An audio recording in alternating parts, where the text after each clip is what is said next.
പ്രിയപ്പെട്ടവരെ, നിങ്ങളിപ്പോൾ ഈ വീഡിയോ കാണുന്ന ഐശ്വര്യ എന്ന് പറയുന്ന 25 വയസ്സ് മാത്രം പ്രായമുള്ള ഈ പൊന്നുമകളുടെ ഒരു അവസ്ഥയാണ് നിങ്ങളെ കാണിക്കുന്നത്. ഇരുവൃക്കകളും തകരാറിലാണ്.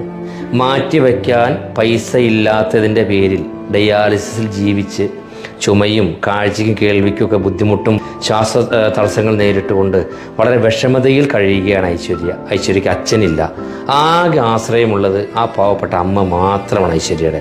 45 കിലോ ശരീരഭാരമുണ്ടായിരുന്ന ഐശ്വര്യയുടെ അവസ്ഥ ഇന്ന് വളരെ മോശമാണ്.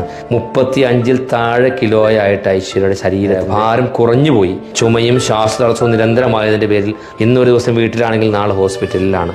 ഈ പൊന്നുമകളെ ജീവിതത്തിലേക്ക് തിരിച്ചു കൊണ്ടുവരാൻ ഞങ്ങളോടൊപ്പം നിങ്ങളും കൂടി കൈകോർക്കണം എന്ന് വിനയത്തോടെ അഭ്യർത്ഥിക്കുകയാണ്. ഞാൻ 4 വർഷമായി ഡയാലിസിസ് പേഷ്യൻ്റാണ്. ഇപ്പോൾ ഞാൻ ഹോസ്പിറ്റലിൽ അഡ്മിറ്റ് ആയിട്ട് ഇരിക്കുകയാണ്.